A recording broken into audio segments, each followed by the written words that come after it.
At ito po ang programa, uulitin ko, bawat barangay makikinabang. Palakpakan naman po natin ang ating Pangulo.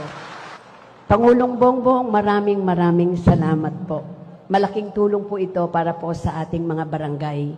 At bilang ina ng lalawigan, ako po ay lubos na nagagalak, napakasaya at nagpapasalamat na ang Batangas po ang napili ninyo para gawing pong pilot area ng programang ito.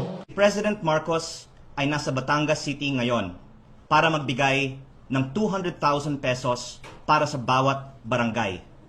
Pero hindi niya alam, at least 84 barangays ng Batangas ang hindi inimbitahan. Isang kapitan, sinabihan ng presidente ng Liga ng Barangays ng Batangas na hindi sila kasama dahil nagtatampo raw sa kanila si Governor Vilma Santos Recto. Siguro naman hindi ito alam ni President Marcos.